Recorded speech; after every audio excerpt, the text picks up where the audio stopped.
పల్నాడు జిల్లా Narasaraopet postal ballot కేంద్రం దగ్గర ఉద్రిక్తత ఏర్పడింది. ఎస్ఎస్ఎన్ కాలేజీలోని పోస్టల్ బ్యాలెట్ కేంద్రం దగ్గరకు తన అనుచరులతో వచ్చిన వైసీపీ ఎమ్మెల్యే గోపిరెడ్డి శ్రీనివాస్ హల్చల్ చేశారు. ఆయన అండతో రెచ్చిపోయిన వైసీపీ నేతలు ఓటు వేయడానికి వెళ్తున్న ఉద్యోగులపై బెదిరింపులకు దిగారు. దీంతో టీడీపీ వైసీపీ వర్గీయుల మధ్య ఘర్షణ తలెత్తింది.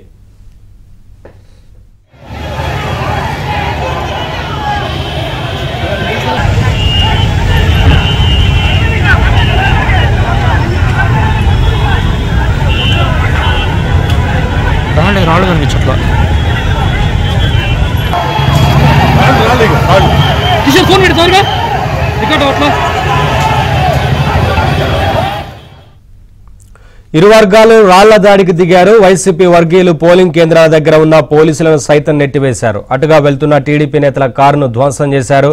పోస్టల్ కేంద్రం దగ్గర సరైన బందోబస్తు కల్పించడంలో పోలీసులు విఫలం కావడంపై సర్వత్రా తీవ్ర విమర్శలు వెల్లువెత్తుతున్నాయి. ఏంది ఇక్కడ ఏమైంది?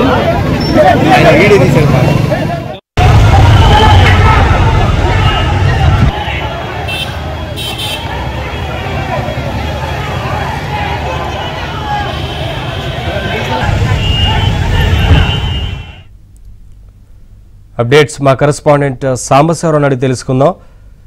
సాంబశివరావు, నవీన్, పల్నాడు జిల్లా కేంద్రం నరసరావుపేటలో వైసీపీ ఎమ్మెల్యే, ప్రస్తుతం వైసీపీ నరసరావుపేట వైసీపీ అభ్యర్థిగా ఉన్న గోపిరెడ్డి శ్రీనివాస్ రెడ్డి హల్చల్ సృష్టించారు. నిన్నటి నుంచి పోస్టల్ బ్యాలెట్ పోలింగ్ ప్రక్రియ ప్రారంభమైంది. నిన్న వాటికి ఓటింగ్ నమోదైన వాటిలో అత్యధికంగా ఉద్యోగస్తులు వైసీపీకి వ్యతిరేకంగా, కూటమికి అనుకూలంగా ఓట్లు వేసినట్లు కూడా బయట ప్రచారం జరుగుతున్న నేపథ్యంలో ఈ రోజు, రేపు, ఎల్లుండి జరుగుతున్న పోస్టల్ బ్యాలెట్ లో కూడా తమకు ఇంకా పూర్తిగా ఉద్యోగస్తులు మొత్తం కూడా వ్యతిరేకత చేస్తున్నారు, కూటమికి అనుకూలంగా పడుతుంది అనే ఆక్రోషంతో ఈ రోజు వైసీపీ అభ్యర్థి ఎమ్మెల్యే గోపిరెడ్డి శ్రీనివాస్ రెడ్డి ఏకంగా తన అనుచర వర్గంతో నర్సాపేటలోని ఎస్ఎస్ఎన్ కాలేజీ వద్ద ఉన్న పోస్టల్ బ్యాలెట్ కేంద్రం వద్దగా చేరుకొని ఆయన ఉద్యోగస్తులను బెదిరించే ధోరణిలో కూడా ఆయన తన అక్కడ ప్రవర్తన అక్కడ పోలింగ్ కేంద్రం వద్ద అడ్డుకోబోయిన పోలింగ్ సిబ్బంది పైన కూడా ఆయన దురుసుగా ప్రవర్తించడం కూడా తెలుస్తుంది. అక్కడికి చేరుకున్న అక్కడికున్న టీడీపీ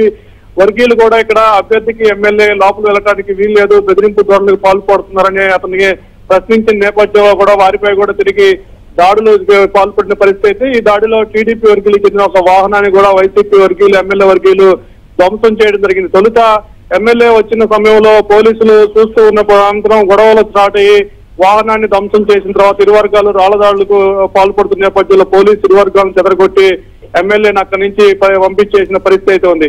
అయితే ఇప్పుడే పోస్టల్ బ్యాలెట్ లోనే ఇంత అరాచకాలకు దౌర్జన్యాలకు పాల్పడుతుంటే రేపు 13వ తారీఖు జరగబోయే ఎన్నికల్లో, పూర్తి స్థాయి ఎన్నికల్లో ఇంకెంత దౌర్జన్యాలకు పాల్పడతారంటూ కూడా చర్చ చేయడం జరుగుతుంది. పోలీసు ఉన్నత ఎలక్షన్ కమిషన్ ప్రత్యేక దృష్టి పల్నాడులో ప్రత్యేక దృష్టి సారించి అదనపు పోలీసు బలగాలతో ఎన్నికలు జరపాలనే డిమాండ్ అయితే